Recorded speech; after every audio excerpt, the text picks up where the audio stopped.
Hi, everyone. I am Amy Vetter, and welcome to the Breaking Beliefs podcast, where anything can be possible, because when you believe you can, you will. This series is all about getting honest with ourselves and noticing the things that we carry with us. We each have our own life experiences to go from, and sometimes it's hard to truly understand what it's like to be someone else. What we can do to create change is to start with us. If each of us took one action each day in our own lives, we could collectively change the world around us. But what does it take? It takes work, it takes practice, and we have to be honest with ourselves as we get there. Welcome to this episode of Breaking Beliefs, where I interview Jessica King, Chief Marketing Officer for BotKeeper. Jessica is an experienced B2B marketer with a history of working in software, SaaS, technology, accounting, and services spaces. Her passion for social science and communication drew her to sales and marketing, where she has worked with clients across a range of industries, including retail, education, technology, and more. With real-world experience at top marketing and software companies, she has assisted hundreds of businesses across numerous stages of growth and has a BS in psychology and counseling. Jessica is uniquely qualified as a senior leader and team player to help lead businesses to maximize their reach, tell their stories, digitally evolve, and build mission-driven marketing strategies. During my interview with Jessica, we discuss her journey of being responsible and independent very early in life that ended up creating the work ethic and drive to create her success today as a sales and marketing leader. Welcome to this episode of Breaking Beliefs. I'm here with Jessica King from BotKeeper. And Jessica, do you want to just start off, give us a little background on yourself? Sure. Hi, Amy. Happy to be here. As she said, I'm Jessica King. I'm the CMO over at BotKeeper. I've been there since 2018, have a wonderful team, and oversee all of our growth and educational initiatives with the accounting profession. Yeah. And, I'm looking forward to getting into your story for everyone, but I know you've done a number of companies, helped them grow from the marketing side. So before we get into that, would just love to hear more about your beginnings, your story. Sure. As a person. So where did you grow up? What did your parents do? That sort of thing. Sure. So I'm from Massachusetts. I grew up on Cape Cod, a little town called Bourne, and I'm a bit of a townie. So I haven't ventured too far from home. Have worked in the area my whole life, and then ultimately in and out of Boston, which is great. It's been a nice balance between, city and, ocean life and all that jazz. I guess my path has been a bit unconventional. My parents are also from Massachusetts. My dad's a Marine. My mom was an RN for 30 plus years and, come from a very hardworking, passionate family. I'm the oldest of four siblings, and for a large part of my life, I've had a very heavy hand in, helping to raise my younger siblings. So very, very family oriented in general. For a long time. Why was that? Why were you helping to raise them? Yeah, good question. My mom, for a good part of my life, was a single parent working nights as an RN overnight in the psychiatric space. So there's a good age difference between myself and my youngest sister. We're 15 years apart. And so, wow. So you were an only child for 15 years. No, my littlest sister. So there was two older and then two younger. So we, big took care of the two little. And so, we just kind of ran like the morning, got them off the bus. And it was, believe it or not, a really good balance. And, I was, I think, well suited for it. I kind of fell into the role naturally as the oldest. So yeah, taught me a lot. So then your father, being a Marine, was he just moving around a lot, or what? So he was a Vietnam vet, so no longer active by the time he had my sister and I. So a bit out of the picture since about 13, 14 years old. And I mean, the family is amazing. We've stayed really, really close with the family, but from him, we learned like ton of survival skills. He was, very, very, very intelligent. So just, would give us spelling bees in the car and was teaching us like hardcore math at a very young age. And, being a Marine, again, very tough, very structured, very, very about respect and honor and everything. So I had a really cool dynamic between my parents, a really different kind of balance. Like my mom's very free spirit, also incredibly intelligent and hardworking, but very much about, emotive kinds of interactions and, great interpersonal skills. And then my dad was, again, that little bit of a, harder personality, but huge on that honor and respect and structure and education and everything. So we turned out okay, all things considered. Yeah. Yeah. And all of us have these, I've, had similar situations. So how did your mom become an RN? Just being a free spirit, like what was her major interest? Was she more of a creative? And then how did she end up becoming a nurse? So she was actually in theater. She was an actress for a good part of her young adult life. And then, different time, right? In the 60s and 70s. Again, different time. Her family pressured her a lot. My grandparents pressured her a lot to, get a real career. And so she pursued medical school, or not medical school, but pursued nursing school rather. And, that became her long-term career, but she sings, she dances, she was in all sorts of theater growing up and in high school and then in some college. And she's been waiting for one of her children or grandchildren to pick up the torch and like end up on Broadway. Has yet to happen. We danced and, did a lot of like singing and things like that growing up when we were much younger, but nobody's quite grabbed the torch and, ended up on Broadway or with their name written on the sidewalk or anything like that. Up in lights, not quite yet. Exactly. So did you do that younger? What was not theater. So my sister and I, being the elder two, we danced competitively for years and years and years. We did gymnastics and did ballet and jazz and all of that stuff. And then did a lot of like chorus and things like that with school. So that was fun, really helped with, just that kind of stuff really helps, I think, communication and being confident, being okay with like speaking and up on stage. And it was a great experience growing up. Luckily we had the schools to support it. Like, even though my mom was a very, very hard worker and very busy all the time, she was huge in getting us like, really immersed in activities and keeping us busy and, having something other than just typical school going on 8 hours a day. We did some cheerleading and things like that as well. And, did pretty well, again, competed and got our trophies when we were younger and stuff like that. But it was great. There's some questionable pictures out there of me in like a lot of sequins and like very like age 10. So hoping that those don't surface on their own later in life. Now you've told your whole company, so I'm sure they're going to be on the lookout for this now. So with that, if you're kind of like in creative activities and I'm still working hard in school, your mom being a nurse, what was it that you dreamed of when you grew up that you wanted to be? That's a great question.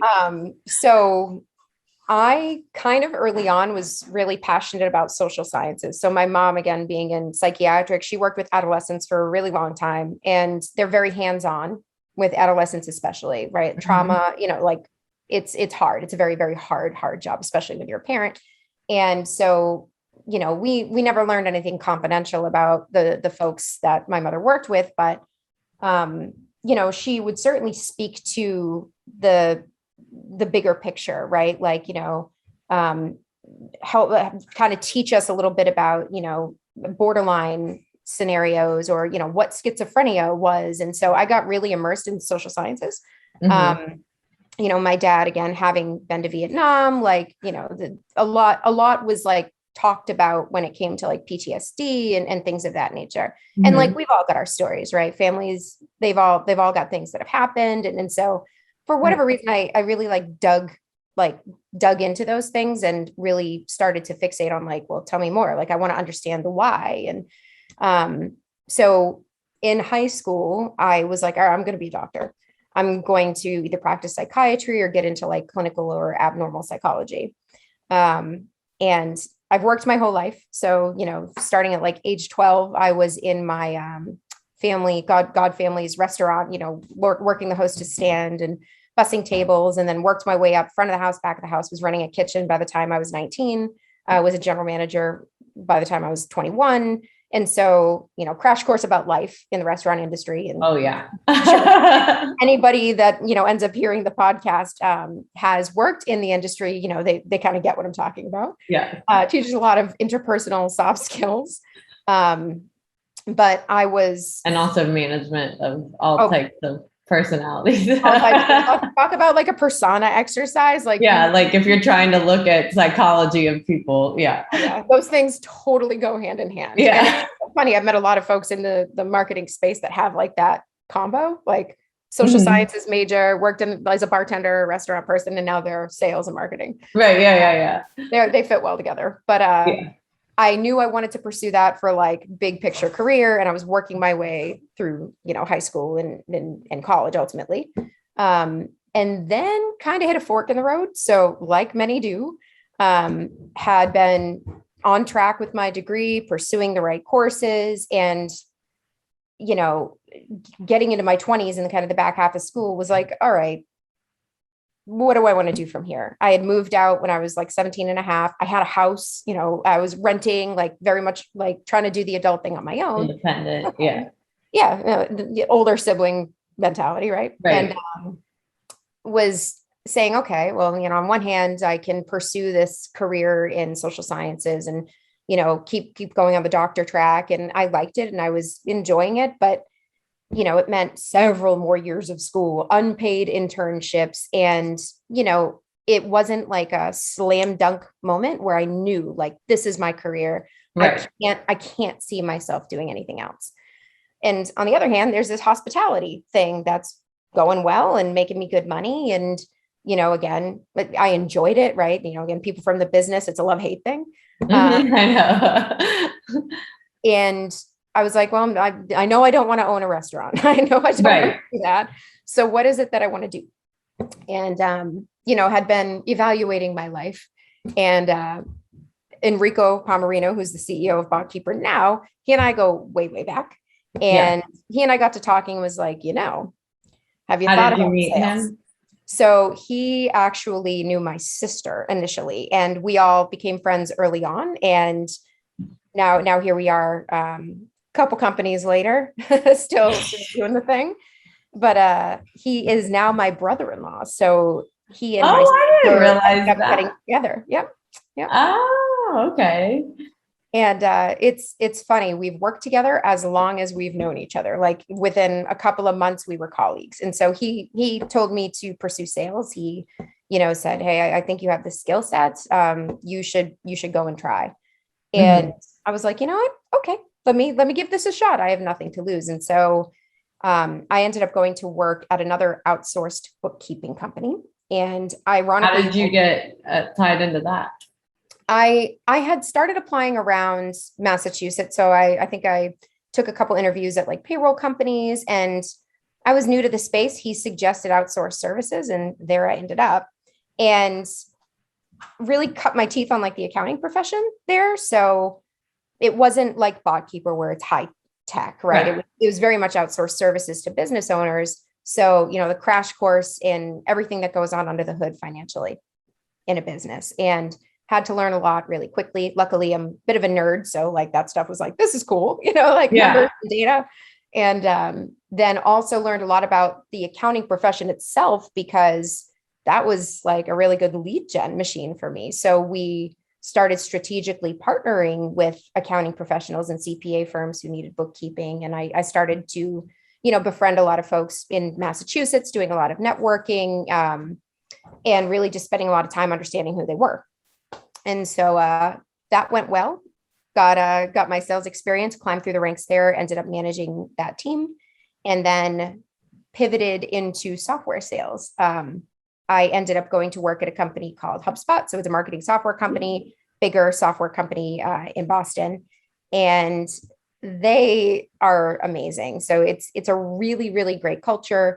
And they put you through essentially a very tough, but amazingly gratifying and like super thorough sales and marketing, like baptism by fire.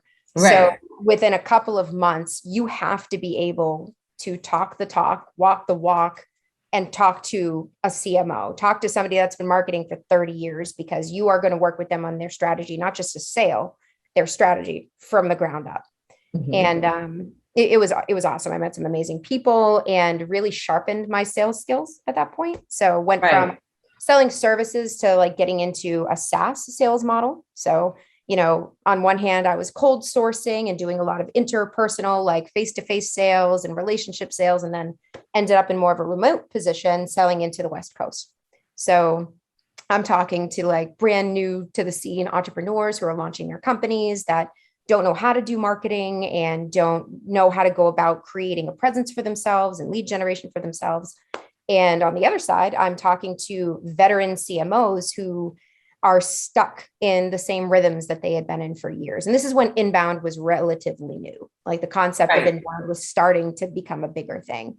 And it was really amazing. I ended up working with, over the course of my time there, like just like under 700 companies in some capacity or another. And the way that they model their sales process there is, doesn't matter if that person on the other end of the phone buys from you or not, you bring them value. You're going to bring value. Well, it's just such an interesting job when you think about it. Like, you were good at sales, but you were learning marketing strategy. So it's actually giving you both sides of the coin without you even kind of realize you had to learn it to sell it.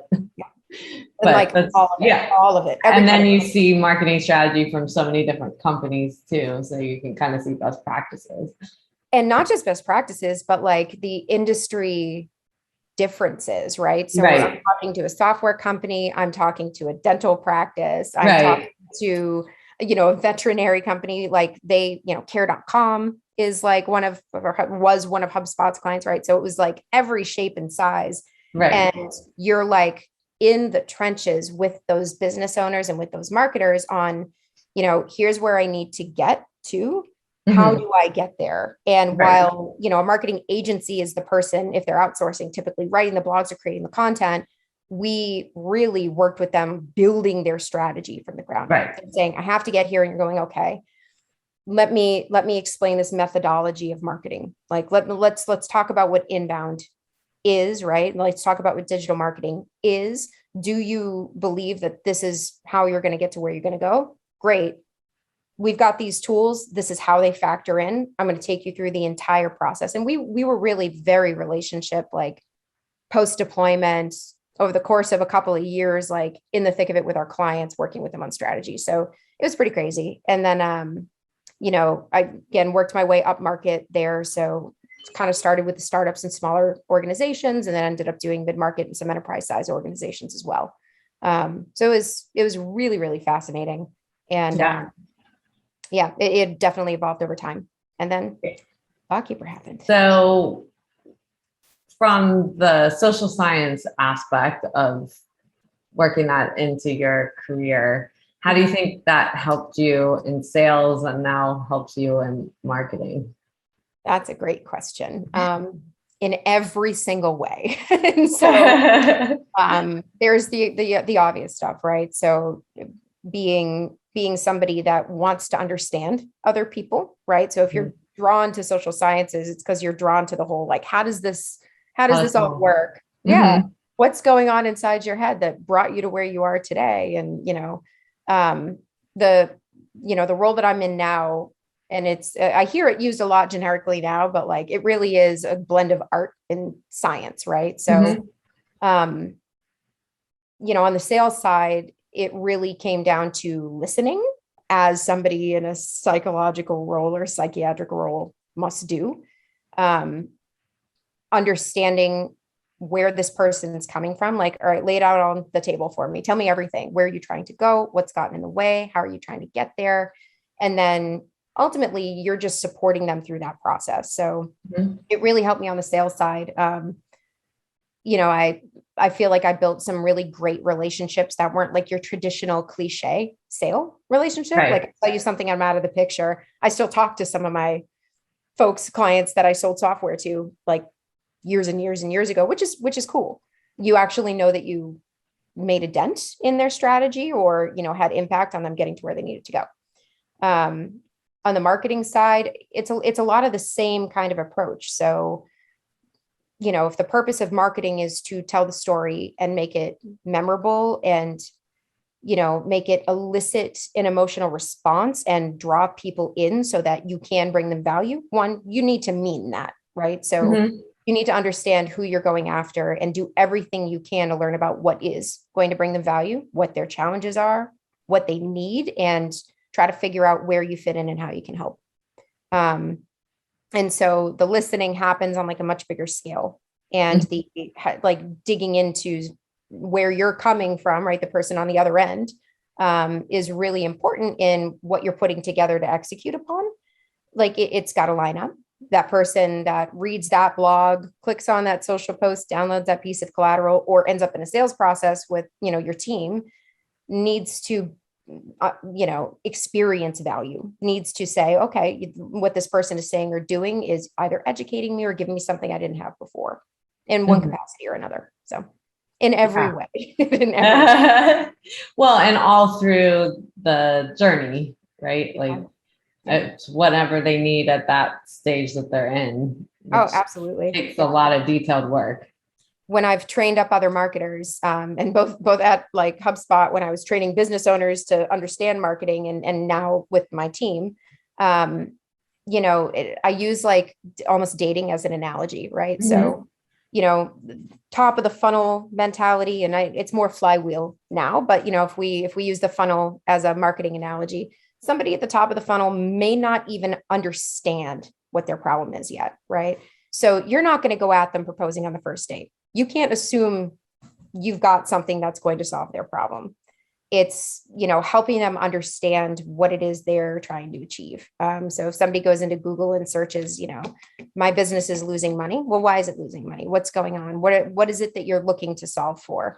And throughout that process, that's when they come to understand, oh, well, you know, using BotKeeper as an example, it's my bookkeeping or my capacity, and my capacity ultimately comes back to a bookkeeping challenge or an operational challenge or a sales and marketing challenge. Mhm. And you know, you do have to be ready to support them at every stage of that journey, both, you know, high level interest and self-education to, you know, okay, I understand what my problem is, but how do I want to go about solving it? Is it a tool? Is it human capital? Is it, you know, let it go and suffer the consequences, and then into like that decision making phase, which is okay, I know what I want to do. Who do I want to do this with? Yeah. So yeah, definitely Well, supporting them. and that kind of just in the last couple of days, I've been in two different conversations where who I'm speaking to at a company is like, well, there's nothing different between marketing and sales. They do the same thing. Well, And they want to use the marketer to do the sales, or they want to use the salesperson to do the marketing. And I keep trying to explain how the skill sets are complementary, but you need them focused mhm. in what they do. So how would you explain the difference between marketing and sales? So And there's that, always a friction, right? Like well, yeah, a and healthy friction. a healthy friction. It's a team sport. So, Right. you know, we joke internally like it's the baton handoff, right? And Mhm. so, you know, our job on the marketing side is to create the brand awareness and create the value and mass and draw people in and elicit that emotional response and collect the information that is going to help us understand who that person is and lead them down funnel. At some point, we're going to take them from education to, you know, qualification. Mhm. Now it becomes a two-way convo of great, you know, we've got something that could help you. Let's like really deep dive into who you are and what you're trying to achieve and determine if this is going to work for both of us. Because at the end of the day, we sell you something that's not going to work for you. You know, you don't stay a client, we lose money, we lose a partner, like it helps nobody. And so marketing really, I mean, we're in the life cycle, like marketing is certainly involved at every stage of the journey, down to customer, down to upgrade, right? Like we're there every step of the way. But what we're doing functionally is a bit different. There's definitely a baton handoff from, here's who we are and what we do to, okay, now we're having a two-way conversation. And that's where, the sales role, we have account executives here.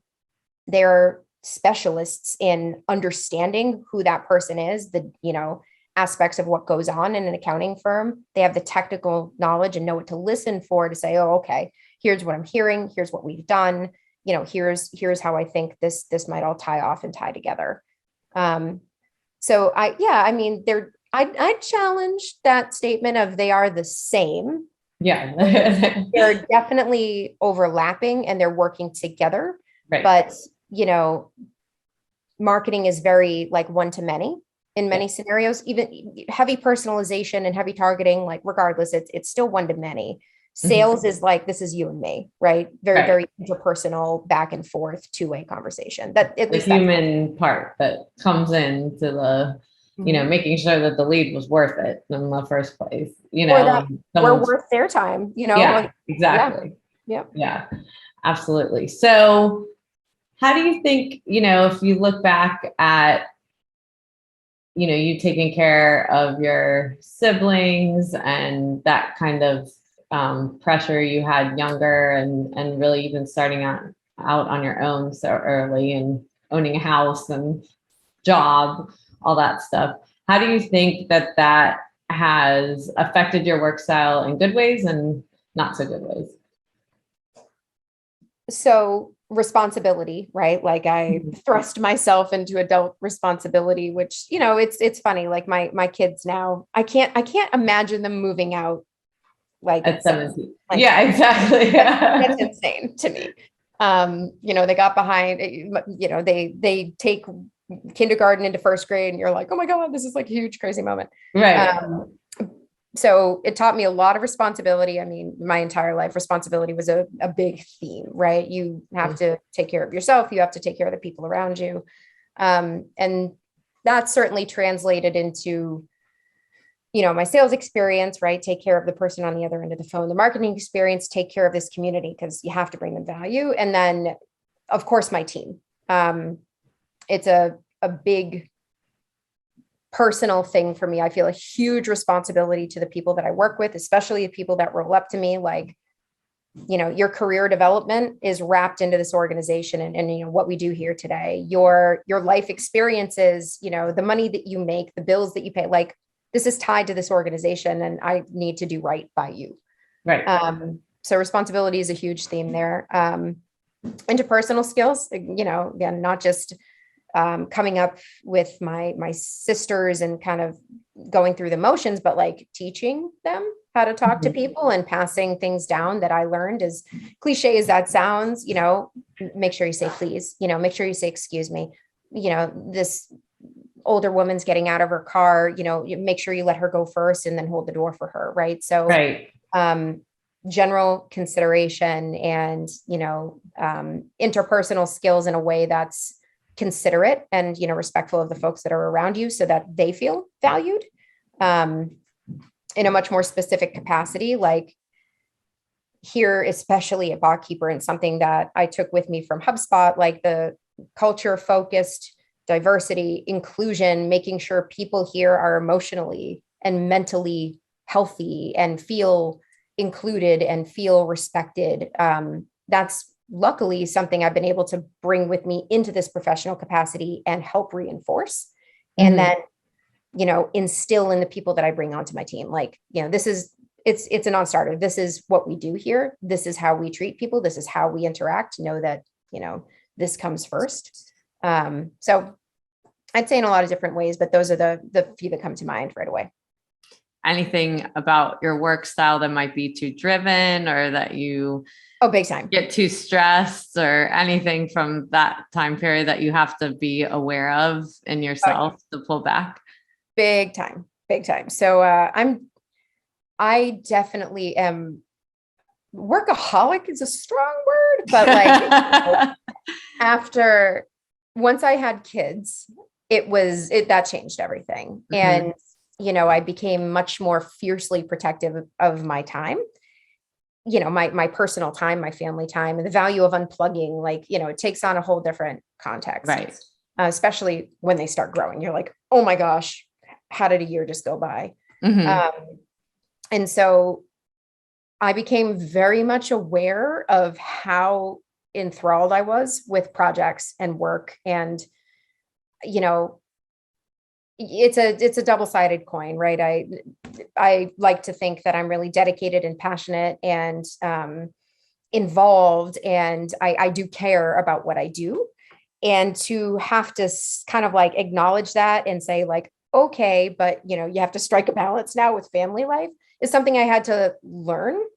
And Mhm. it's hard, especially when you're a working woman. And Yes. I'm a feminist. My mom's a feminist. Like, we're strong women, and we don't let people forget that, right? So coming into a professional technical role, in a tech company in this software space, like, you hear a lot of people struggle with that. A lot of working women struggle with Yep. that, struggle with being heard and being recognized. And so there were a lot of these components that I had to balance, and it's not like an overnight thing.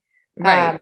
and so being very driven and having to have something to work on all the time, um, I have to check myself occasionally and be like, okay, the world will not end if you do not finish this thing today. You know, Right. have dinner with the kids, like have dinner with your partner, like do the load of laundry, take care of your house, like, like experience this moment that's happening right now, because again, the world's not going to end if you don't finish this project. I've gotten better at it with time, and I've been remote long before COVID, which has been really Right. helpful. You don't lose 2-3 hours in a car commuting back and forth, and you Right. get that time back. And being part of an organization now, and even in my last role, that does prioritize that as much as you do, like family first, take care of yourself first, um, has also helped really kind of fast track that and teach me how to balance. So Yeah. Awesome. yeah. So what about dancing? I still love to dance. I may do it in front of my sliding glass door and That's alone at fine. like 10:30.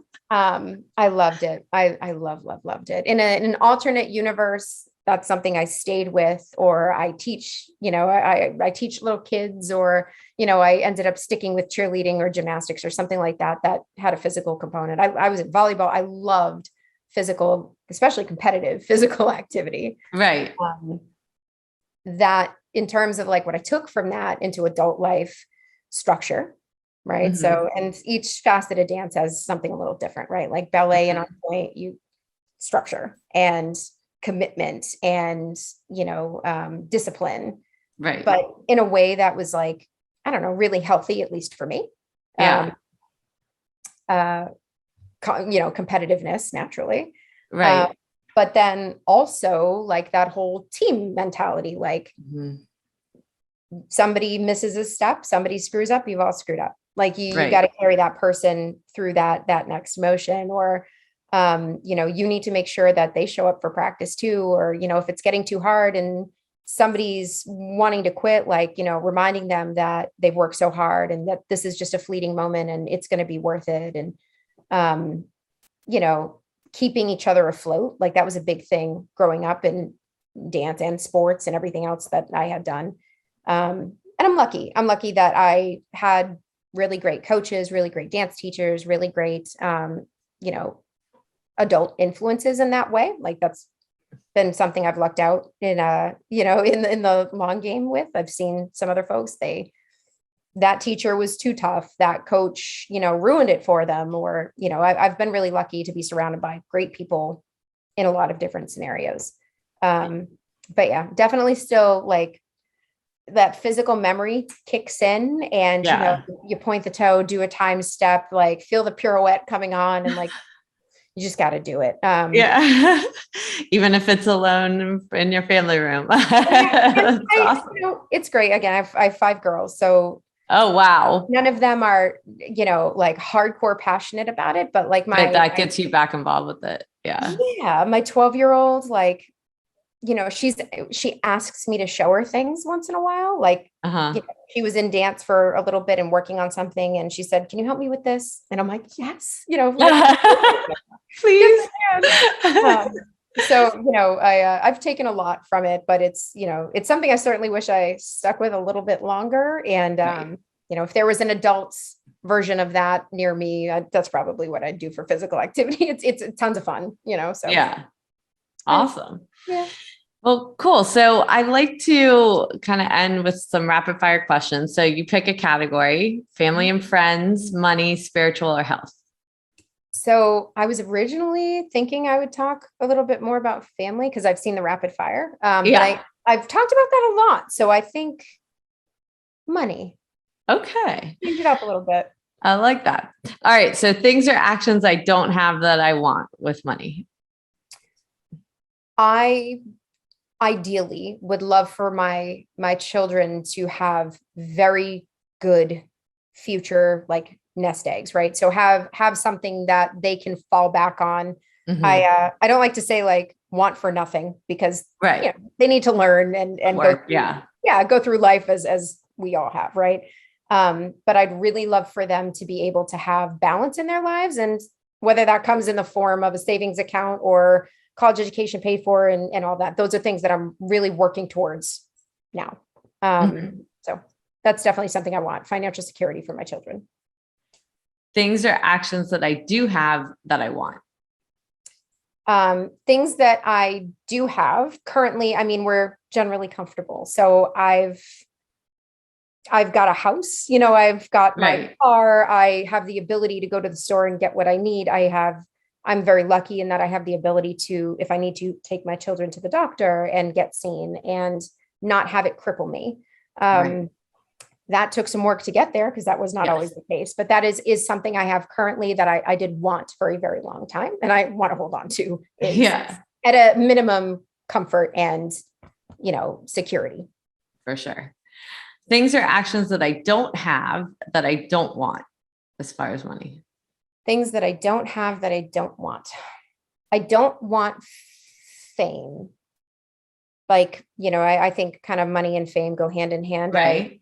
Don't get me wrong, having a lot of money would be great, but I wouldn't want like Jeff Bezos level fame. I don't Right. want to have so much money, so much wealth. And this probably sounds totally backwards, but it's true. I would not want to be someone that has so much that they are incapable of giving back, or, Right. are so focused on what they have, they are incapable of seeing like what's beyond them. Mhm. Um, I'm Being not defined by it. being Yeah. defined by it. That's a great Yeah. way to put it. Like, I'd want to retain myself and retain my human empathy. And, Mhm. I think that getting to a certain point in life with money can make that a bit difficult, and Yeah. fame kind of goes hand in hand with that. So, Mhm. I want enough. I want Yeah. enough, basically. So All right. One last one. Things or actions that I do have that I don't want as far as money. things that I do have that I don't want: taxes, accounting joke, taxes. Um, Come on.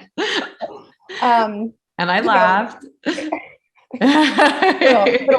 little pun for the bookkeeping terms. Um, I think debt is always a thing, right? Mhm. So, or the compulsive need for money is always a thing.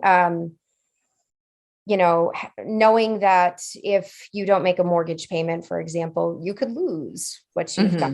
Mhm. I'd love to own what I own and not necessarily ever have the concern of losing what I own, because Mhm. it's not entirely mine. So that kind of ties in with the money. And then, yeah, I mean, the that security, that state of mind of, I've got enough to get by is great. But one of my favorite questions that I've ever been asked is, what would you do if money were absolutely no object? And you get to thinking like, oh my gosh, like, I may not do anything that I'm doing today. Like, Right. I wouldn't have to go buy a Porsche, but like, what is it that I'd be really passionate about? Or, what would I love to do every single day? So in a perfect world, I'd love to be able to drop the need to have to be financially secure and be able to do what I love. Right. So, yeah. Well, and I think that's one of the things with money itself is that it ends up, then you keep living to the means of it. And then you're still like going for the next thing when like you could live a lot less, whatever is comfortable. And then you're kind of beholden to what you've committed yourself to. So it's like trying to keep yourself where you're not going to be overstressed about what you got. It's hard not to love money, right? Especially when you don't have as much of it as you'd like, but wouldn't it be a perfect world if that were not the case, right? If you knew you'd have somewhere to sleep at night, if, you knew you could get to where you needed to go and money were no object. And I guess that it's never going to happen. But if I interesting. I think that'd be along those lines. So is there anything you'd like to end today with? Anything we haven't talked about or message you want to leave for the listeners today from this podcast? Certainly. And for those that might be like pursuing a similar track or career field, right? So one of the most gratifying things for me, and I've brought it up a couple of times, is like leading with value. And especially for some of the folks coming onto my team recently, I've got just under 40 people amongst 3 teams that roll up to me now. And it's awesome because they're coming from like different walks of life and different capacities. With that sales marketing career, a lot of those older approaches, they're just not relevant anymore. The me, my, it is all about the money. It's, I have this thing, I'm going to convince you to buy it. It doesn't work. And people don't enjoy it. So, changing the mindset, if you're going into sales or marketing capacity, especially if you're trying to partner with an industry like BotKeeper's partnering with the profession, and like we really want to do that and mean it, you got to alter your mindset. So if you go into a sales and marketing career with the mindset of like, not just like I want to help people, but I want to leave people with something that they didn't have before, education that they may not have had, a tactic that they didn't know about, like bring them value in some capacity, you're going to be wildly successful because it shows, right? Like the tone comes through, the true consideration, the relationship comes through, kind of like the tactic of smile when you're on the phone because people can hear it. Right. That happens in such a bigger way when that's your entire strategy, right? Like, I do want to help you and want to understand what's going on, in your business, in your life, goals, challenges, et cetera.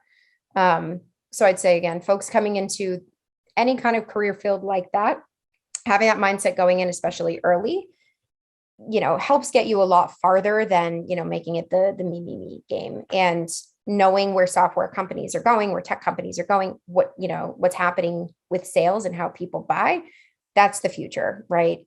People want help, they want support. And, putting yourself in a position to be able to do that and have positive impacts is incredibly gratifying. And it's a great career track to be in. So. Oh, great. Well, thank you so much for sharing your story. There were so many great tips for people along the way, and I appreciate your time. Thank you so much. It was a pleasure. Thank you. Thank you. Great talking with you. Now for my mindful moments with my interview with Jessica King. Jessica started out this interview really giving a really descriptive background of how she grew up, being very responsible for her younger siblings, and learned a lot of survival skills along the way. And the example that her mom gave her of not only being hardworking, but also being a free spirit and having that creative side to her, and the importance of singing and dancing and other creative outlets, even when you're working hard. She also talked about how at 17, she actually became financially responsible for herself. And as she was in college, had a job at a restaurant that eventually led her to being able to own her own home. So by the time Jessica entered the adult working world and moved into her first roles in sales, she really had the work ethic and had lived a lot of life, that has built the experience that she had going into her first job in sales. Also, having her background in social science, watching her mother that helped people with mental health, different scenarios and issues that they had, it really spurred her when she went to college to go deeper into that and understand that, which has also driven a lot of her success when she went into sales. And not only did she go into sales, but she eventually went into technology sales and learned how to work with customers that were chief marketing officers. So I think this piece of her experience is so important because we take these different pivots in our career, and sometimes not even intentional, that we go to a company, but we learn about an industry and get a whole nother expertise that layers on to the expertise we have. So not only was she learning to be a good salesperson and what it took to build those relationships, but in her job as Hubspot, she really dug into marketing strategy and understood what different industries and companies were doing in order to create their marketing strategies. And utilizing her background in social science, digging into understanding what each person wanted and how you blend that together in order to deliver on their pain points. The biggest thing that she talked about that was so important in her success as sales and also in understanding how to market properly to your customer base was the listening aspect and really understanding what people's pain points were and how you support them. So you either support them through content and education or through the human relationships we have in sales in order to have a one-on-one relationship to help deep dive into the needs that they have. So we really drilled down into the things from her background that really helped her in her adulthood. And one was taking responsibility for yourself and what your responsibility is for the people around you, rather than blaming your circumstances, but what is my 100% responsibility and how do I play into what other people need? Also, the interpersonal skills that she created not only through having to survive the different things in her life, but also through the social sciences side of really learning behaviors and what different people's needs are in order to create a better work life for people and culture, but also share the knowledge that she's had over time in order to help other people as well. Now, we did talk about, because I've been in the same boat, is when you are bootstrapping things younger, is how to kind of break from that workaholic syndrome and create boundaries. And, you know, even though you struggle to get to where you are, how you actually take a step back from that and be able to check in with yourself occasionally, get present, and make sure that you're in alignment with what you do.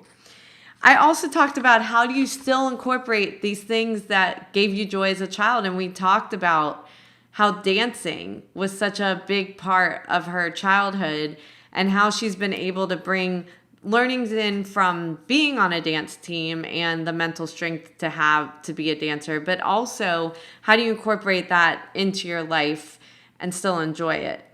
But overall, we really left with just understanding how to lead with your value, how to understand how to give value from your expertise and what you have, but first understanding the pain points somebody else has so that you're helping in the right way, not just for selfish interest, but also being able to allow someone to leave a conversation with something that they didn't have before. Thank you for taking the time out of your day to listen to the Breaking Beliefs podcast.